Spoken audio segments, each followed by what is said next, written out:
Unfortunately, you are what I would consider a card-carrying member of the invisible community, um, because all you've gone through, and regardless of diagnosis, as you've been through the meat grinder, to say the least. So if you would, for people that may not know who you are or may not have found you yet on TikTok, kind of just intro yourself and give us some of your background. Yeah, so my real name is Susan, not Forky. And so I told Keith beforehand, like, I have a little cheat sheet because, who can remember? I'm 56. Everything that's gone in my life. Okay. Most of you block it out, right? So I block out all the trauma.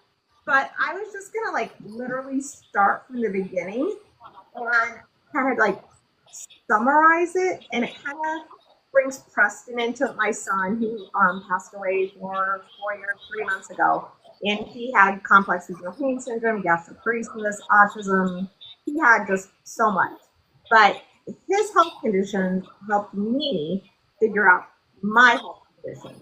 So, another thing, I know a lot of you have been called a hypochondriac. Oh, nothing's wrong with you. You're overreacting.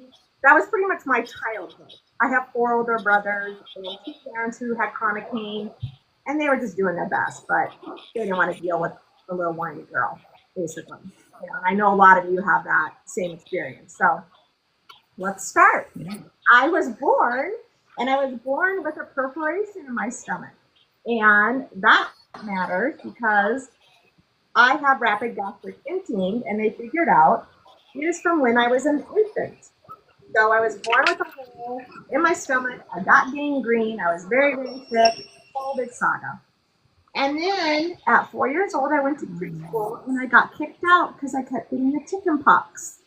And we found out I had an immune disorder, and I have common variable immune deficiency. And at 4 years old, I got IVIG. Back then, they did not do infusions. It was a shot. And my mom used to tell stories. They used to hold me down, and I'd get Wow. for a year. They only did it for a year, but they should have continued it my entire life. They were busy. Then my preteen years hit. I'm still sick. I'm getting anxiety. I'm getting depression. I'm getting rashes. I'm getting joint pain. But I'm fine. The doctors say, you are fine. And then I get my menstrual cycle, my period, and they are horrific, where I have to stay home from school. They're so bad. And that continues on. And then a random thing happened. One of my brothers hurt his shoulder and had to get shoulder surgery because it was popping out. And I was like 14, and I'm like, yeah, so what if your shoulder pops out? Mine does all the time. Both of mine do. And my parents are like, what are you talking about? I'm like, my shoulders fall out all the time. They're like, don't do that. They didn't take me to a doctor, but they're like, don't do that. So I was a swimmer. I was a butterflyer. They progressively get worse. My shoulders, where it won't even stay in place. Oh, So wow. at 19, I got my first shoulder surgery. The doctor at that time called it hypermobile. There was never a mention of EDS at that time, that long ago. And I had 5 more shoulder surgeries after that. My shoulder's basically sewn in place. But no one could really explain. And after my first shoulder surgery, I got a blood clot. And that matters later, too. And they're like, oh, you must be like your dad, because my dad got blood clots in his 30s. It's not normal just to get blood clots. No, no, it's not. They kind of blew that off. So then in my 20s, I'm a preschool teacher. I'm getting sick constantly. We want to start a family. I start having miscarriages, and I have 4 miscarriages before my daughter, and I had 2 miscarriages before Preston was born. So I had a total of 6 miscarriages. And again, no one could tell me why. Why was this happening? And then we moved to Hawaii, and which was wonderful. But the sun is not a good thing when you have an underlying autoimmune disease. And I kept getting rashes, and it was terrible. And then my eyes got inflamed, and I got uveitis. An eye doctor figured out, you have psoriatic arthritis. Which one labs? I had the marker for it. If anyone's curious what the marker is for that, it's HLA-B27. There's a genetic marker blood test for that. You don't have to have that to be diagnosed, but Right. it's pretty obvious. So I started biologic medicines, and I actually started to feel better with that. But I still didn't feel great. And then we moved to California. We moved around a lot. And then Preston had an arm and got CRPS. And he's going to doctors and doing all this. And then from California, we moved to back to Colorado. And he was very sick at that time. And we found him a specialist. And her name was Dr. Schofield. She's amazing. I don't know if anyone's heard of her. And she was helping us figure out Preston. And she looked at me and she said, something else is wrong with you. And I'm like, well, yeah, but I don't have time to figure this out. But then one day in her office, I almost passed out. And she said, okay, enough. We need to do a workup on you. So they did a workup and they found out I had dysautonomia. I had lupus. My ANA came back blaring positive finally. Chronic Lyme. Now, I don't know if that was from the tick when I got bit when I was little or another time. And chronic Epstein-Barr virus. So I was just having all these things, but the biggest thing they found out, I have anaphylippoid syndrome, which is a clotting disorder, which is why I was having all the miscarriages, which is why I had a blood clot at 19 years old. And my dad probably had it, but was never diagnosed. You know, it's not normal to have blood clots. You know what? We do our best. And so, but now I am back on IVIG. I've been on it for 7 years. And that has been life-changing for me with my immune disorder. And I'm also on medication for my lupus. I take Plaquenil and Benlysta injections. I was doing Saflino, but I stopped that. Yeah, and I did treatment for the Lyme and the EBV, but I stopped that. And in between all there, I'll loop Preston back in. So he was diagnosed with CRPS at the age of 2 from a broken wrist. He went in remission, so this can give some people hope. It's very rare for humans. He went in remission with physical therapy and occupational therapy. So from 12 to 14, we thought he was in remission, but really he was having stomach problems. So it was the start, probably of gastroparesis for him. And he went in for a scope. They put the IV in his CRPS hand and it brought it out on the table. Right there. It never went back in remission. And then from there, he had ketamine. He tried all the meds imaginable. He even got a spinal cord stimulator put in at the age of 15, which he had a battery pack removed when he was 18. And then that was pretty much it. I mean, our lives was consumed with his medical things, and pretty much until his death. And now, 4 years later, my health is getting back under control because I'm not the constant caregiver. I can put some attention back on me. Yeah. But that's it. So I have so many questions, and I've told you this, and I want everybody to know, and just in case it goes there, if I ask a question that you don't want to answer, just tell me to shut up, and then we'll just because there's so many different things we can talk about tonight, unfortunately, right? First one for me is they put a nerve stimulator in him when he was 15. Mm-hmm. Is that approved? I mean, I didn't know. I was thinking like that was, and I could be wrong, right? Because I mean, I'm an adult. I don't think about having littles around. That seems awful young to me. That they allowed that they decided to do that, or wanted you to have them do that. We were so desperate at that point. That was at Stanford when we lived in California, and a neurosurgeon put it in. But his hand was literally so blown up with fluid, it was splitting the skin. Oh, wow. It was purple, and it was just, and in a way, that was a blessing because we've never doubted that he had, CRPS because of that. So Preston wanted to try it, but it was the worst mistake he ever did, because after he got that, it just set off a bomb in his body. His gastroparesis just got so bad.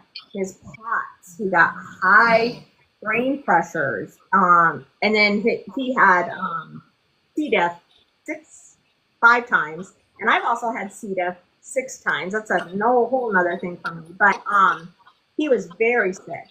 And we spent 3 months in the hospital at Stanford with him after that surgery because he got so sick from it. And then he hated it, because then the CRPS wasn't in his left arm. It went full body. All over, yeah. It went full body. And then he was like, this is pointless. So he never turned it on. Yeah. Well, one of the things that I like about you, and I like about so many other parents whose kids are having health issues, and I told Amy I was going to bring this term up, and I don't want it to come out in like a derogatory way.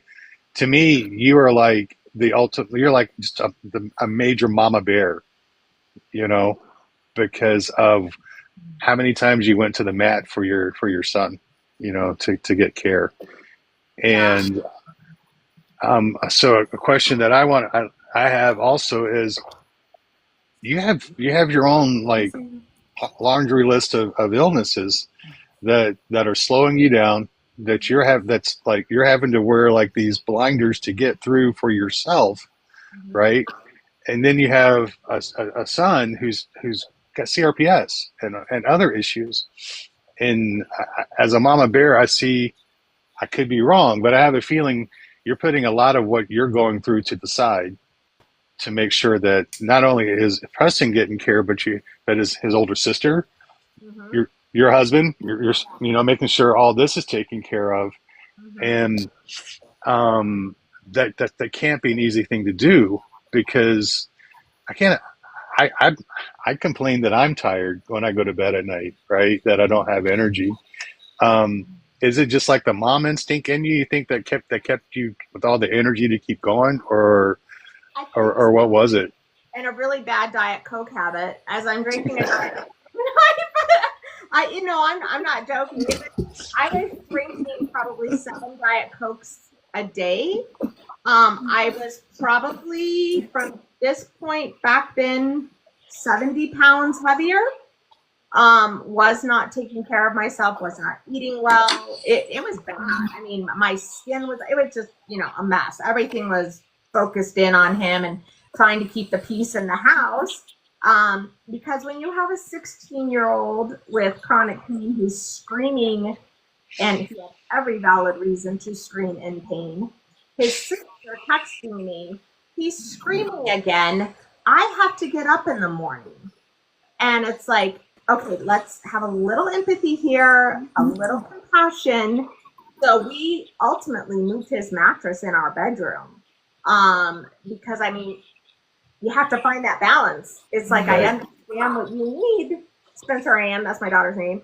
But at the same time, right now, your brother gets a little bit more top priority right now. And that was a tough transition in our family for her. But we got through it. We got through it, but yeah.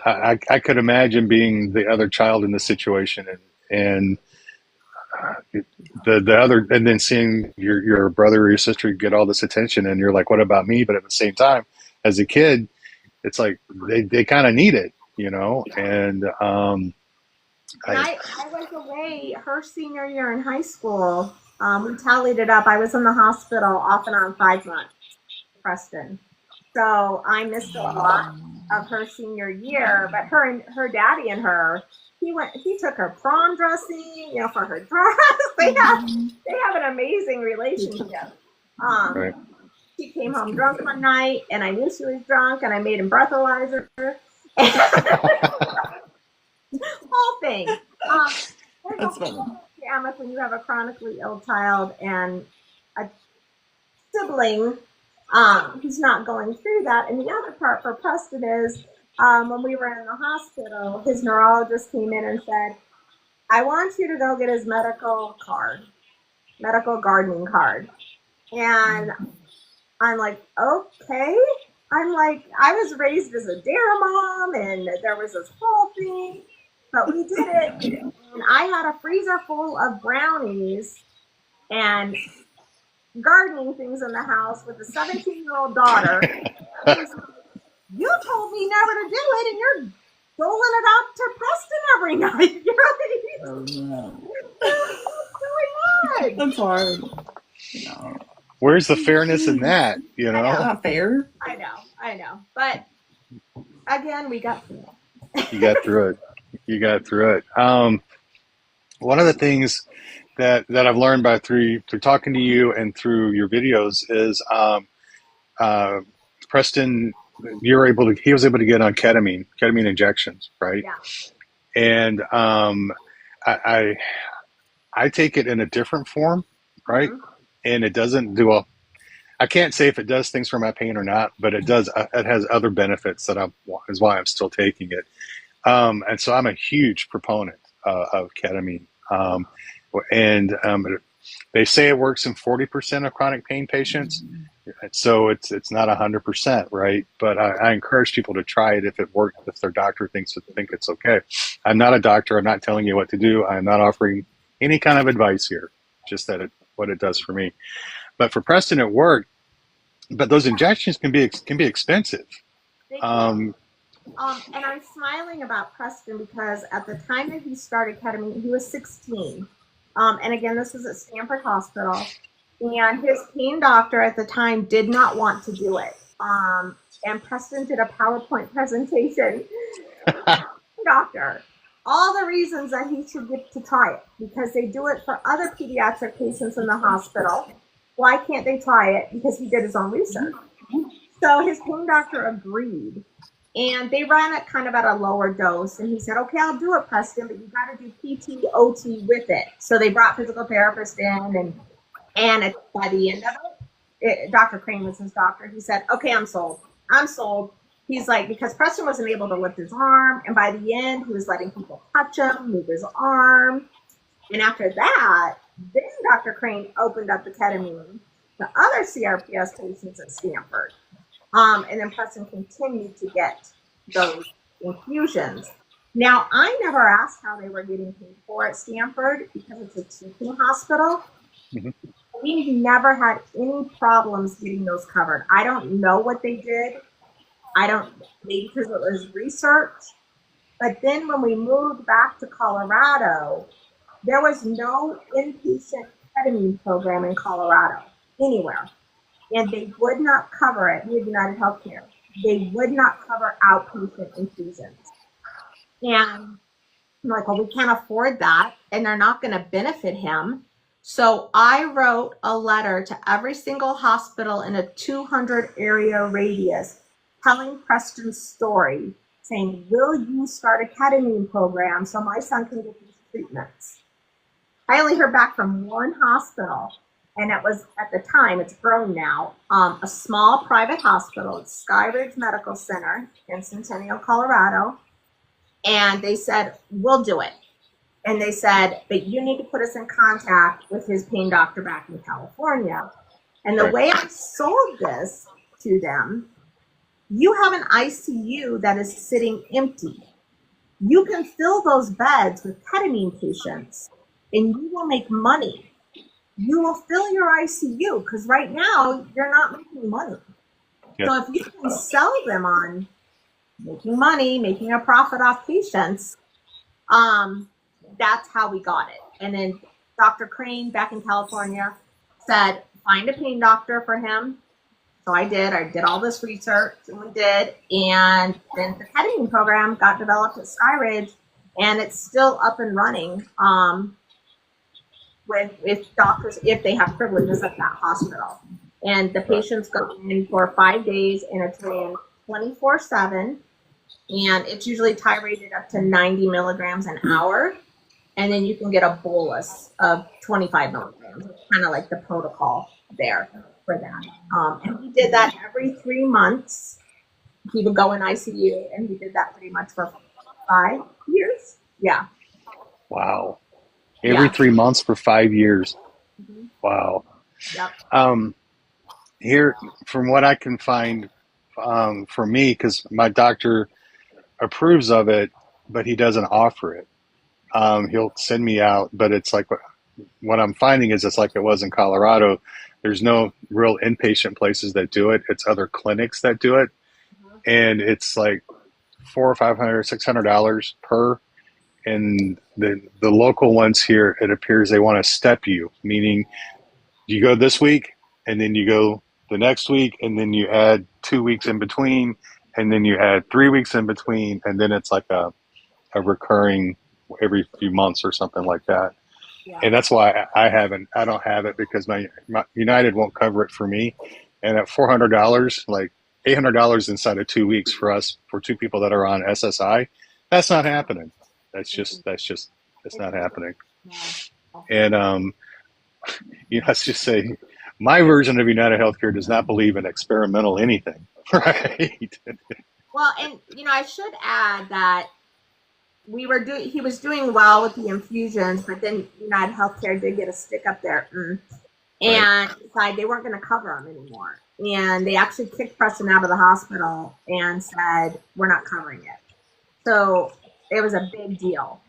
So we ultimately got them covered, but the way we got them covered, and I encourage other people to do this, write letters to politicians. We had Senator Bennett in Colorado step in on our behalf and talk to the insurance companies.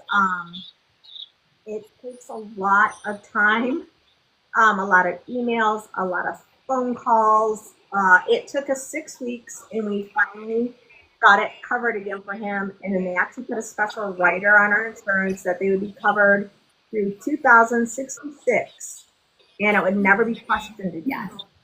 Wow. And I think that is because we have politicians get involved, and I said I was going to go to the news. And I was relentless. And I told Keith this on the phone that once it got covered, the United Healthcare person told my husband, you can tell your wife she does not need to call us anymore. It is good. We don't need to hear from her anymore, because I was calling them 10 times a day. I was not going to let up until it got covered for him. So it took a lot to get it covered, but it can be done. And I think going back and say, I know other patients are covered. Why are you denying care when you are covering other patients? You need to spell that out for them. And say, basically prove it. Prove that you're not covering it for other patients, because it needs to be consistent. You can't It needs to be. pick and Yeah, choose. it needs to be. I mean, but from under my United Health plan, they don't even cover my pain meds. Yeah. So Wait, what? they'll cover. I take OXY 10 milligrams, right? The only thing my version of United will cover is 1.5 milligrams of OXY 3 times a day for 2 days. Yeah. And that's it. That's all they'll pay for. They won't pay for any other strengths, any other dosage, or for any days past 2 days. That's it. So everything I get is out of pocket, which is crazy, because when there was a kerfunkel last month and they had to bump my meds for the month, the 15 milligram were half the cost of the 10 milligram. That's insane. Actually, it was less, because they were only $32 for a month's worth for the exact same number of pills. But United Healthcare, like that, they were screwy like that. They for a while, when I had it in Nevada, they wouldn't pay for Percocet, but they would pay for Oxy. Yeah. That's I mean, and generic, right? And generic versions of everything, but they wouldn't pay for Oxy with Tylenol, but they would pay for just straight Oxy. So, don't even get me started on United Healthcare and how they. Anyway, because I want this to be a good conversation, a positive conversation. And you guys, if you have questions, Please start throwing them in there. Start throwing them out. Um, One thing that I saw somebody, I think Juniper mentioned it. Somebody said, how did you not go bankrupt?" And you actually got, you guys came close, right? And you really did, didn't you? We were getting financially, we were suffocating.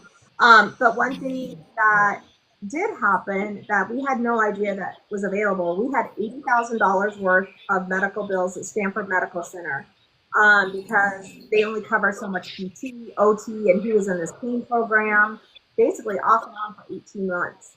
And we're drowning. And with my husband's job, we didn't qualify for the usual financial aid. So I went into the office and I said, we can't pay this. I'm going to be paying $50 a month the rest of my life for this. This is all you're going to get.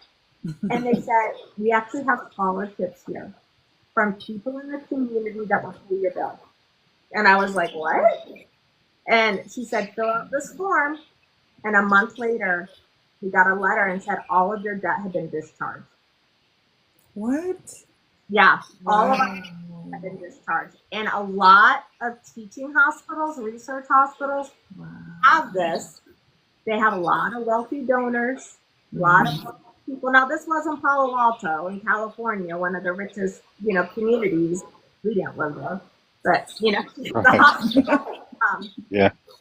And I had no idea about it. So they don't give that information, No. but it's worth the effort to go in and say, what else is there? Because I can't pay you anything else. Yeah, and it's something that I encourage people to at least ask about. There may not be scholarships, and not every hospital has a decent program where they'll work with patients on outstanding. Yeah. The local one here, Lake Granbury, no. They sent me to collections and threatened to take me to court over like a $175 bill that was 60 days overdue, right? So some hospitals are just brutal. But a lot of hospitals do have some type of plan. If Ricky is in here, Ricky posted not too long ago about how she approached a hospital about a bill that she'd received and was like, there's just no way in hell I'm going to be able to cover any of this. And they were able to help her out. And yeah, I mean, they can say no, right? We don't have it. We can't help you. Get the hell out of my office. But at the same time, we don't know that until we ask and until we try to push. And one day I want to do a whole live talking about why we need to try to do that, because a lot of us, if you're on SSI or if you're on disability, I mean, sometimes it's not even like the nice version of ramen noodles that we're eating because we had to spend money somewhere else, right? And if there's an opportunity for a hospital or a scholarship program or something to help cover some of what we're up against, maybe that'll help us, right? And for me, if they tell me no, I can sleep a little bit better knowing I owe that money, but hey, I tried. Yeah. I tried. Yeah. Instead of laying there, how am I going to pay this? How am I going to, dude, they're not going to help me. They're going to get the $5 a month check. And I'm fine with that. And obviously they're fine with that, because that's all I can do, And come on. paying them something, they're not going to send it to collections, so usually. So even even if it's $10 a month or whatever, but it changed for us because Preston didn't qualify for SSI until he turned 18 because and the minute he turned 18, I filled out the application and he actually got it in 2 weeks. And the reason he got it within 2 weeks is because he weighed 97 pounds from his gastroparesis. Oh, wow. And I didn't know this. There are special triggers when you apply for SSI that you will automatically get it. And he met the weight requirement. So they never even dove in, a lot to other stuff. They just said, yep, you qualify. And that brought us into the whole other, Lord God, post-home autism part of our story, trying to get, I was promised unicorns and bunnies and coming out their butts. Can I say that? None of it's true. But anyway, yeah. So then when he was 18, he got SSI, and then we charged him rent. We had a contract made up, so he could get the max amount. And that's important to do if you have a child, an adult child living at home. Charge them rent. Say you're charging rent, so they'll get the max amount. Really? Because if you don't, they won't get the max. They won't get it. SSI has so many rules, regulations, so many I's have to be dotted and T's have to be dotted. I got lucky with mine. It was denied. Then we went to court, and mine was a work accident, and I'll never forget. We went to I had to go get checked out by a work doctor, and I was throwing up practically because I knew how he was gonna say I was perfectly healthy and everything like that. And I got the letter like 2 weeks later saying, and he had me in worse shape than my personal care doctor did, than my PCP doctor had me. Wow. And that letter came back to bite Sherwin-Williams in the ass in court and for my disability, right? And then that letter is what won me my SSI, because they have when you're an adult, they ask you all these questions. They have one person whose job on this planet is to sit there with a book that's like this thick and list out all these jobs you can do, right? Yeah. And he's listing all these jobs, and I'm on a conference call with all these people and with the judge and everything, and I am like, there's no way. And the judge is yelling at me, and the judge is yelling, shut up, Mr. Johnson, shut up. And finally my attorney says, Judge, can you mute my client, right? And I'm like, so he gets done, and I remember the judge saying, all right, Mr. Johnson's attorney, do you have any questions? And my attorney's like, oh yeah. He's like, Your Honor, I want to refer to like our document number 72, or the doctor says Mr. Johnson can't lift more than 8 pounds, can't stand more than 2 hours, can't da da da da.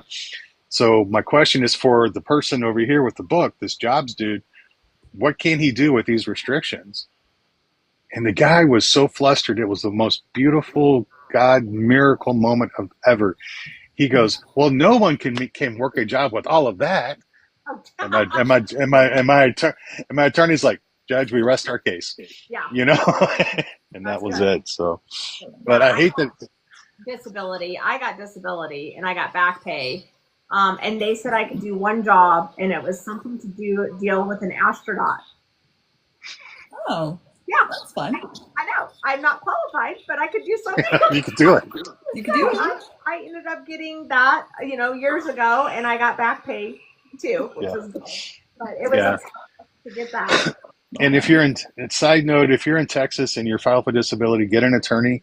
Texas caps what the attorney can get. So it's not like if your back pay is $100,000, it's not like they're going to take half of it. They can't. They get a certain percentage, whether it's $100,000 in back pay or whether it's $500 in back pay. They get a certain percentage. Yeah, get the attorney and let them fight the battle, because they do this for a living. They know what they're doing. Because I fought workers' comp for a year on my own before I gave up and said, you know what? No, we're getting an attorney to handle this stuff. I don't care what they take. I just want this company.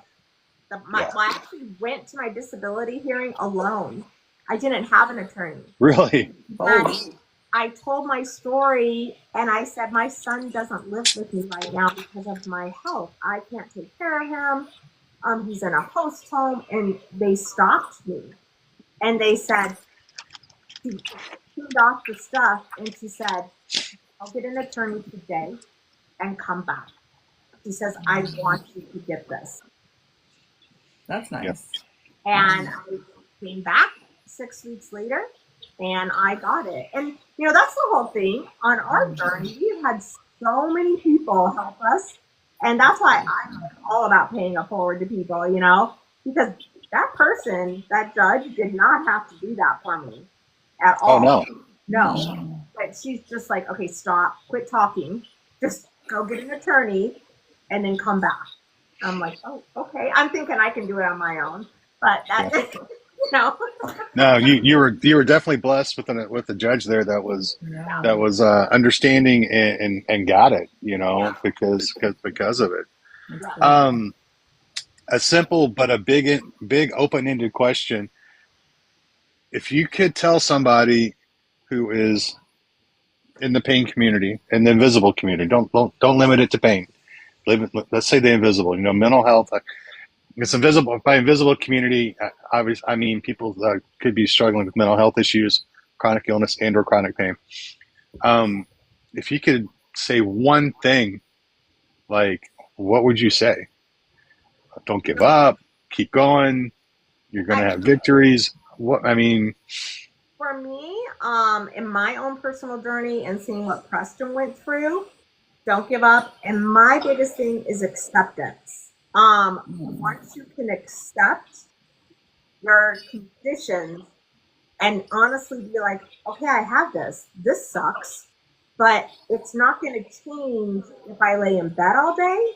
It's not going to make them go away. So what am I going to do? Am I going to get up and lead a productive life? Try to find joy? So I changed my mindset. And then the same with Preston, people say with CRPS, what's the best treatment? And I always say acceptance and distraction. And people are like, what are you talking about? That's not going to help. But honestly, if Preston was alive, I could bring his urn up. Maybe he could talk to you guys. I don't know. Sorry, I get dark humor. But he would tell you the same thing, because it doesn't matter how much pain med you have, what kind of treatment you have. If you cannot distract yourself while you're in a huge pain flare waiting for that next dose of pain medication, you will crumble to your knees and become a non-functioning human. And on top of that, you will become an a-hole. And we had that in our house, that just because you're in pain, you don't get to be an a-hole. And that was our mantra in our house. And a lot. Hello. And my daughter has been telling me that I've been a little pangry and a little a-holey lately. She's like, you're pangry today. And I'm like, I'm not. So she's called me out on the carpet. But really, just accepting, and that's the hardest thing you can ever do. And I personally believe once you accept it, you can help your family and bridge that where they're not really sure how to treat you, because my husband is very, oh, are we going to do too much today? And he's very hovering. And now I finally told my family, listen, I'm never going to be okay. And I'm always going to be in pain. So don't ask me how I am. I'll let you know if it's outside my baseline. Or you guys will know, as my daughter said, you're pangry today, Yeah. But just don't ask me. It's not going away. This is it. I think, to me, distraction or finding ways to get my mind off of it, there's a fine line there, because I can go too far with that, right? And do that way too much, I guess is what I want to say. It's hard for me. I have to find positive ways to distract me, which is what these lives do for me. When we discuss certain topics like intimacy or grief or whatever those are, I'll spend like the nights I can't sleep. I'm on AI. I'm on Google. I am like researching out the wazoo. I can't sleep because my feet feels like they have a blowtorch on them because they hurt so bad, right? But I'm able to process that my feet hurting like that because I am neck deep in the seventh realm of somebody's book they wrote on intimacy and why holding hands is important. You know what I'm saying? And my therapist gives me so much grief about it because she's like, I'm okay with you doing that. I'm like, no, I need to stop. She's like, no, you don't. This is healthy because you need to know this stuff anyway. So keep going. And I'm like, no. But the thing about the lives though, and what I hope people that are here get it, this is a form of that. This is a form where you can just, I get it. If you have chronic pain, you're hurting. Yeah. But hopefully by listening to Forky's story or Susan's story or listen to Amy, you're able to kind of just set it over here for a few moments and use this as an experience, as a time to distract you from that. That's why every Tuesday and every Thursday we do these things, is to give us myself and Amy a break, right? To where we don't have to worry about, God, my feet are freaking on fire right now. What are we going to talk about? I don't know. What are we going to talk about? And it does that for us, And I like how you say there's your family's stance against being pangry, because I'm terrible at that. I have to make such a conscious effort to tell people around me, listen, I am in a rough shape today.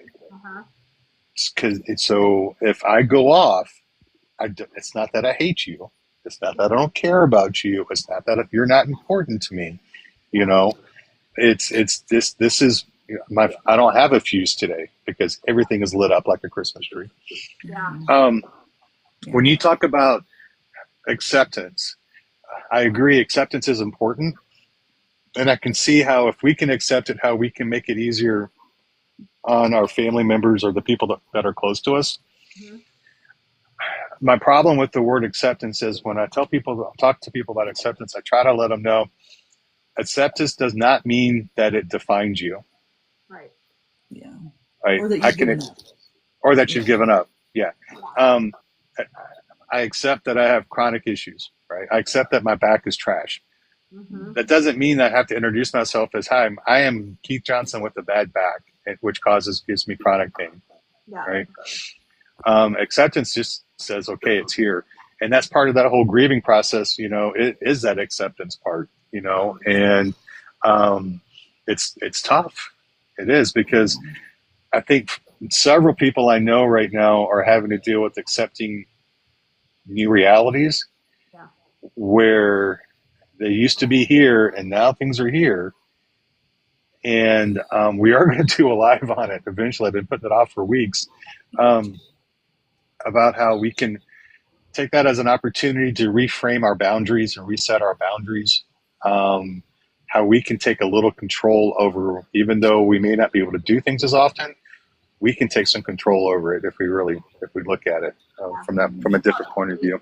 Baseline, when you get a new baseline, it's hard.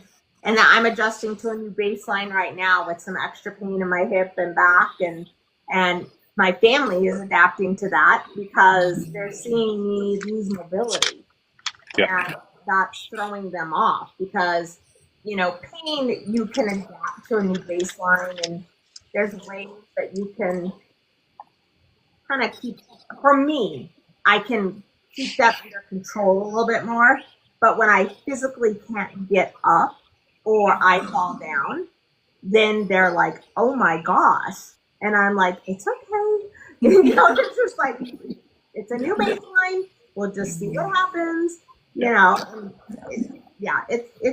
hard when you have to get your family involved. Damn, that's so hard. It is. Earlier, when you were introducing yourself, you went through a whole list of different things that diagnoses or differences, right? How does your care team approach it? Are they pretty much on the same page?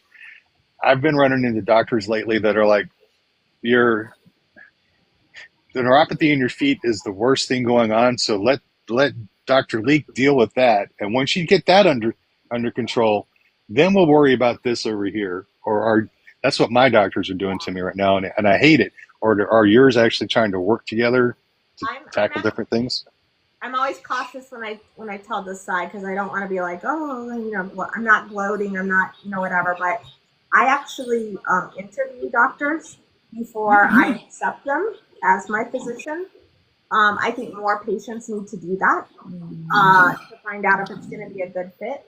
And that's what I did. And now I did have the benefit of knowing a lot of physicians because of Preston.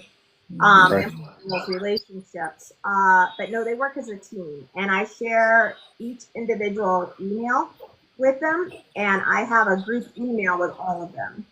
And immunologist actually takes the lead on a lot of things because I'm in there every 3 weeks getting IVIG. They're on there 6-7 hours. So he takes the lead on that.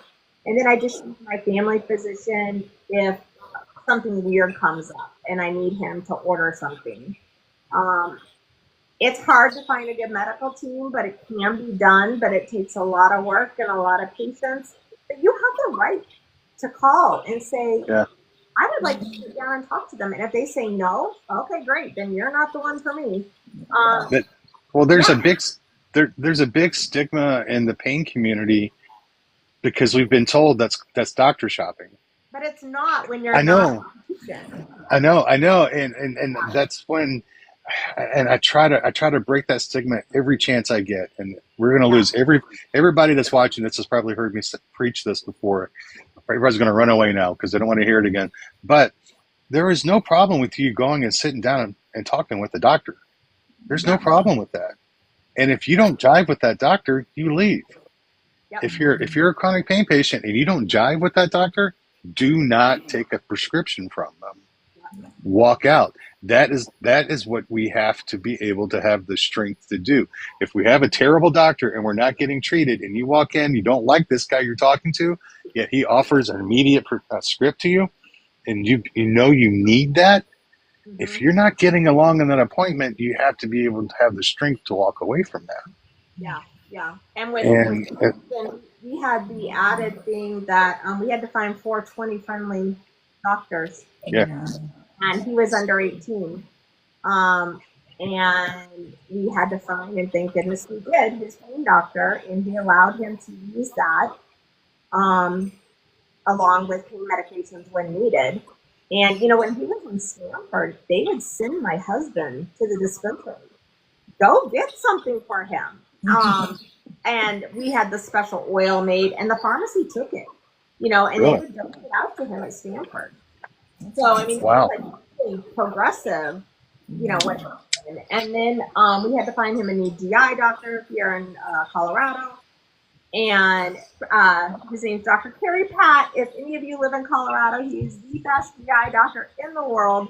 We had an article done on us in Newsweek, and he has it up in the office still. Mm-hmm. And he tells patients, use gardening. This is what you should be doing. He's a huge advocate for it.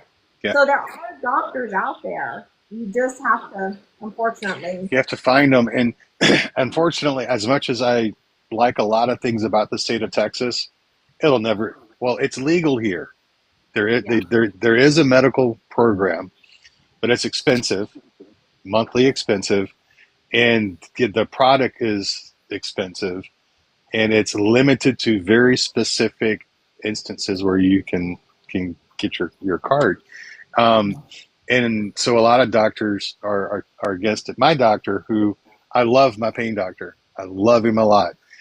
I have told him straight up he would be my unicorn doctor, but I've told him, but unfortunately, you're only 75% of a unicorn.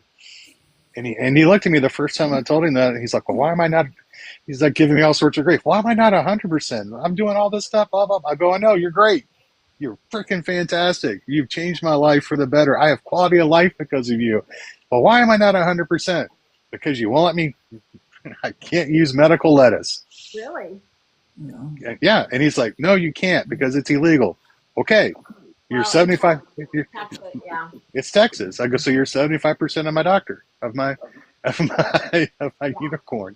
But they studies on it that I know. It's with that and the use of pain medication, and they've done big studies. I know. They tried to get it. They have versions of I'm just going to spell it HEMP here. And they tried to get that outlawed, and it was a big kerfunkle. But right now, that is still legal, but I can't because it'll pop me positive for lettuce, and I am not losing this doctor that I have. I did the podcast with him. He's very receptive. I've been sending him videos. Right, you did a video for me to send him. The feedback's been great from him on the videos. And I'm looking forward to sitting down and doing another interview with him because he's that good. He wants to know about what we fight, right? And but I don't know. He knows he's my 100%, but I don't tell him that because I can't give him the satisfaction. More doctors are becoming more accepting, and then also, Preston had severe gastroparesis. He was PPN dependent. At the age of 18, he signed a DNR. and he refused a feeding tube. And his GI doctor said, Preston, let's try one more thing. Will you do one more thing for me? And he's like, what? And I never say the surgery right, but basically they did a bypass on him. And United Healthcare knew that he used gardening. He had to stop it for 6 weeks to prove that his gastroparesis was not from the gardening. So he had to stop it. The poor little guy was just suffering in pain, you know, got worse. And then, of course it wasn't that. Then he got the surgery, and it was really life-changing for him. He got off TPN, and he was finally able to eat small amounts. He still had a lot of nausea, but he wasn't puking his guts out 10, 12 times a day. But he had surgery at 19 years old. So. Wow. Now I may have tried it back when I was for pain when I was in Vegas, because my doctor in Vegas didn't care because it was legal in Clark County, and it didn't do anything for me. Mm-hmm. The reason I fight my doctor on it so hard, believe it or not, is for the rest of his patients, because I know it's going to help somebody, and I want everything on the table for every patient that walks in, from pain meds to lettuce to ketamine to whatever, to nerve stimulators if it could help them, the pain pump. I want every option on the table for every patient that comes in, so that things can be tailored to the specific patient.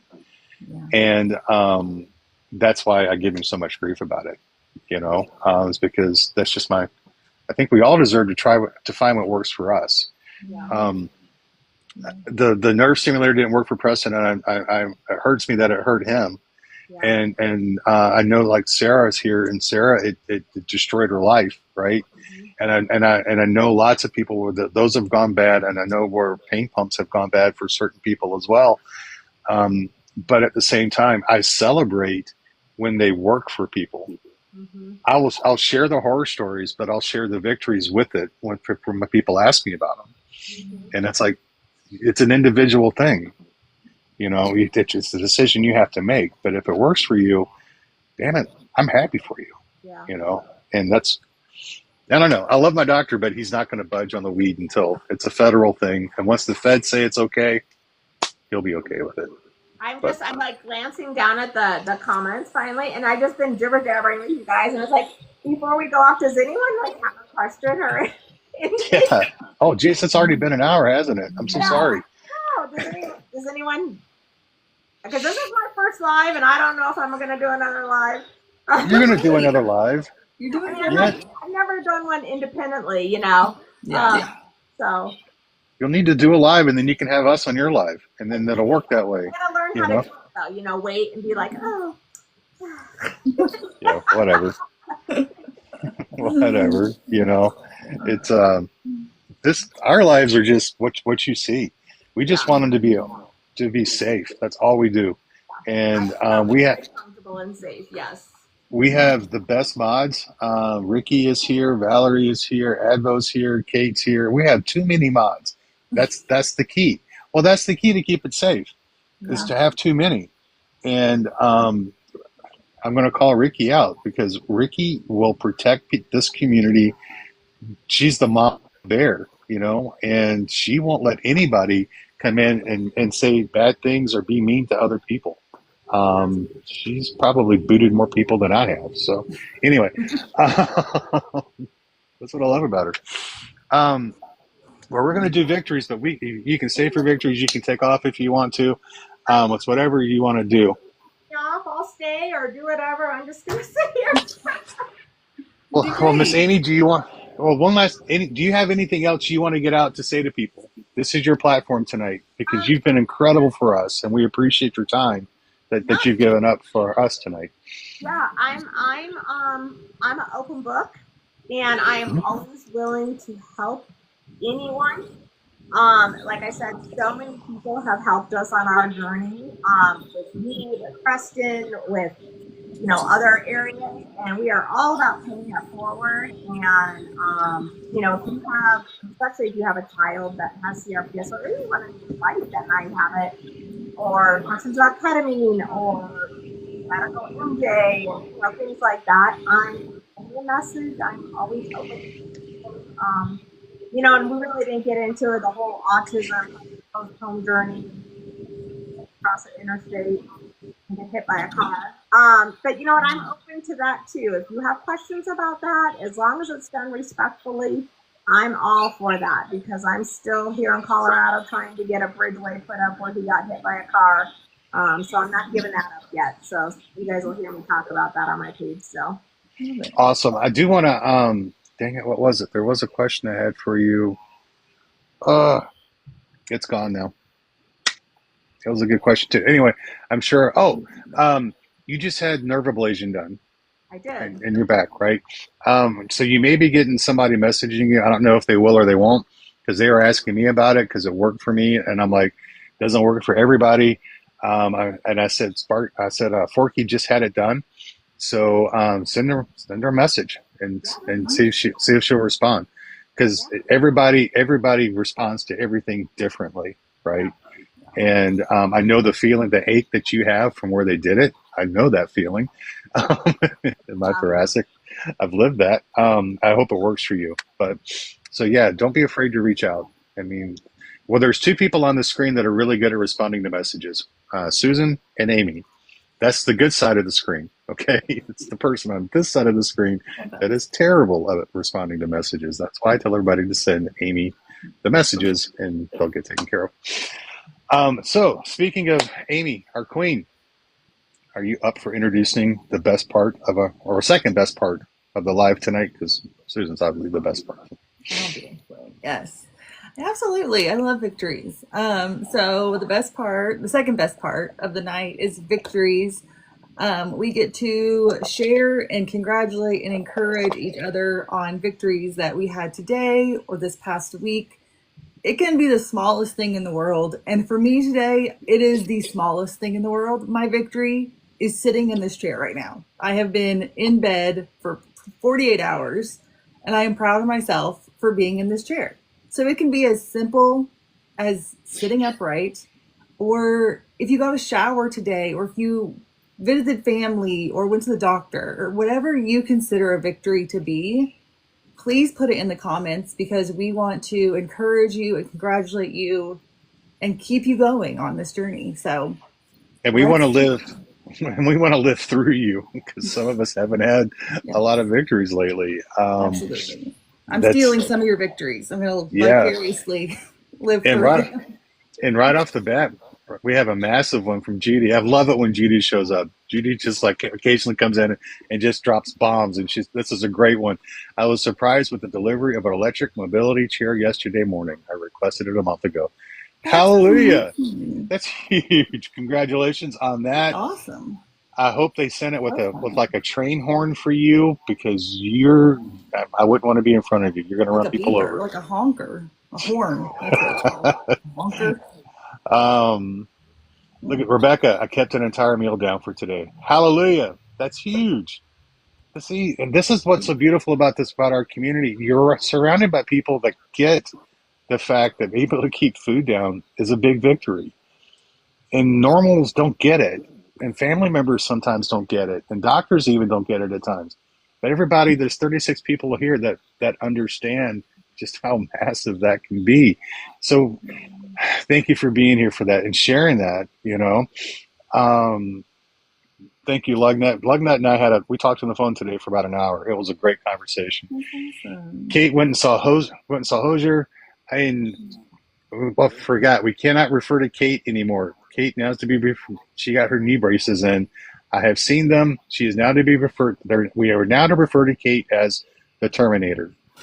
Because Kate has an exoskeleton now, and it's the coolest thing. And we're all going to go to Kate's hometown and drag her out, and we're all going to walk behind Kate, because Kate can protect us, because they're like, the legs are just like, can't stop. Anyway, I don't stop. You need to see the picture. That totally get it. What else do we have? I know we got Leslie worked 4 days straight and didn't miss a client. That is awesome. Y'all, if you don't know it, and hopefully Leslie won't get mad at me, Leslie works with a lot of people that are unhoused, a lot of homeless folks for her clients. And I know they need you there. And thank you for being there for them. And that is huge. And just like Ricky just said, living through everyone, share your good news, please, because Ricky has had a terrible week. So, and my screen just jumped. So if I missed them, I'm going to try to go back through and see if I missed anything. Miss Sarah found her unicorn. How exciting! That's awesome. Oh my gosh. That's that needs massive. to be in like all capital letters. You need to be like shouting it through the text. That is. Unicorn. That is. Somebody said that they got their vitamins. Who said that? Oh, Jesse. I was able to get my vitamins into CPN without my fingers going numb first. That's a huge for me. Congratulations on that. See, I mean, this is what we do. This is why we're together, because we get it. Erica says the hubby and I are keeping the grandgirls tomorrow for a sleepover, making the memories. I'll pay for it. You will. You're gonna pay for it. You're gonna hate life. But think of the memories you're gonna make. That. Jeez. So what? So what? So what? So what? It's gonna suck. It might suck. But think of the time with the grandkids that you get to have fun. I wouldn't trade that. I wouldn't trade that for the world. I wouldn't trade that for the world. That's just me, because I don't have a lot. I have memories, and I'm not going to let my back take the memories from me. It's just, I'm sorry. I'm militant about that. Give me a break. I definitely say we need to make memories. So, I think. Thank you for sharing, everybody. Thank you so much. Thank you very, very much for sharing. Susan, thank you for your time. I hope that Thank you for sharing. I hope we didn't ruin you for lives, and you're going to never say, I'm never going to go live again. I was laughing. I was looking at my little smartwatch that I got, and before I started, because I was so nervous, my heart rate was 129 because I was so nervous. And now it is at 79. So you calm down. Thank you. That's okay. See? I still get nervous sometimes. I know. So all good. No, your story, guys. If you're not following Forky, please follow Forky. Please follow Susan. The joy that you get to see is incredible, and I struggle a lot, and I need to try to. I live through other people. I live through your victories, and I live through seeing other people being successful. And Forky's an inspiration to me because of how they can keep that smile and how they can keep that spark in their eyes. And you can tell when Forky's doing these videos, even the ones you did today about Dr. Painkiller. Gee, what an idiot. There's a little bit tinge of anger there, but the joy, the passion was there as well. And I know. I'm like, who do you think you are, sir? Yeah. So if you need to follow somebody that's inspirational, that's not going to beat you up all the time, give Forky a call, because you're a definite breath of fresh air. So, Miss Amy, do you have any last thing that you need to get out today before you go crawl back into bed? And crawl back into my hole. No, thank you guys for being here. Miss Susan, thank you so much for sharing your story. And your story is so impactful. And I think it's just, like you said, you were helped so much along the way, and now you're helping people. And I think that's the coolest thing. And I hope that's kind of what I'm able to do along the way, is help people. And I just love your passion for it. And you're just an amazing person that we've met from this community. So I thank you so, so much for being here. And everybody else tonight, thank you guys for coming and joining and listening. And thank you for being my distraction for my disassociation tonight. That was my hope, that I would be able to sit here and just forget about a little bit of the pain for just a little bit. And I think you guys did it. So I thank you immensely for that. And I echo everything that Miss our Queen just said. This is what I hope everybody felt safe tonight. I hope everybody is like me tonight, walking out being in a little bit better spot, a little bit more inspiration, a little less doom, and a lot more hope after hearing Susan share her story and go from all the stuff that they've been through, but yet here they are today, able to have joy in their life still. And if you have questions about nerve ablations or anything else that was brought up, please feel free, like she said, give her a message. If you message me and I don't respond, obviously send a message to Amy or email me, heathcpp@gmail.com. And you'll get my phone number somehow or another, and we can talk just like Mark and I talked today for about an hour. So here's to a better day tomorrow, y'all. Can you tell? Did you see the camera just move? Danny's like, I'm done. I got to get outside now. So I'm going to run. You guys have a great night. I hope tomorrow's a better day, and we'll see you. Thank you, Susan. Thank you, Amy. Be safe, y'all. Peace.